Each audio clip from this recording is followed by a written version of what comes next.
2017年，马戏团的一只母老虎生下了一个死胎，这个死老虎被陈某以1000元的价格买下来泡酒，谁知快递却误发给了西安的刘某，吓得刘某赶紧报了警。警方立马进行了侦查，发现这只死老虎其实是马戏团的工作人员李某卖出的。随后，陈某又准备将死老虎转卖，于是联系到了新的买家郝某，但他比较谨慎，让郝某填写快递单时千万不要写真实信息。谁知道却阴差阳错地寄到了刘某手里。最近，被告人陈某和郝某被西安铁路运输法院以危害珍贵濒危野生动物罪判处了5年的有期徒刑，分别处罚金1万元和2000元。而贩卖死老虎的李某则另案处理。但事实上，买卖死老虎的案件不止这一起。2018年7月，宿州市永州区的一个村民就非法将一只死老虎以4万元的价格卖了出去，并且雇佣了一辆3000元的货车进行运输，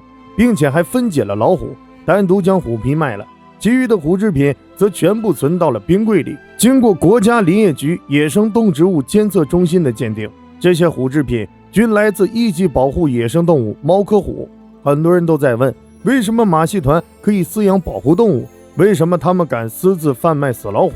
实际上，马戏团是可以饲养老虎的，但只能饲养人工繁育的老虎，绝对不能私自到野外去捕捉野生老虎，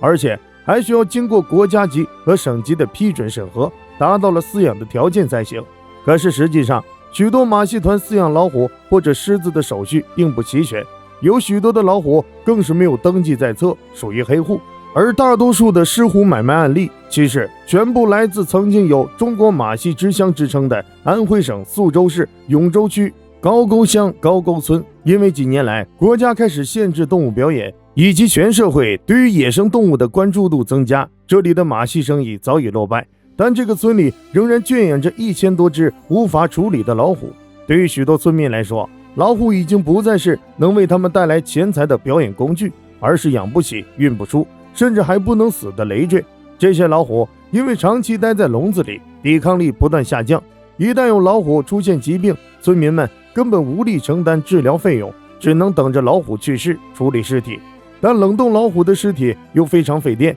有些村民便想着能回本一点是一点，于是干脆将死老虎分解出售。难道就没有动物园来收养这些老虎吗？实际上，有一些具备饲养野生老虎资质的动物园曾想过收养这些老虎，却因为一些非法养殖户无法获得运输老虎的许可证，只能作罢。而一些合法的马戏团也多次向林业部门联名呼吁，希望可以拯救这些表演动物。当地的林业部门也提出了相应的解决办法，若有老虎去世，村民可以将死老虎送到指定的地方制作标本或者入药，然后领取部分补贴，这也能从一定程度上避免村民们因为非法的狮虎交易而锒铛入狱。但如今永桥区里的老虎大部分仍然只能在铁笼之中等待自己未知的命运。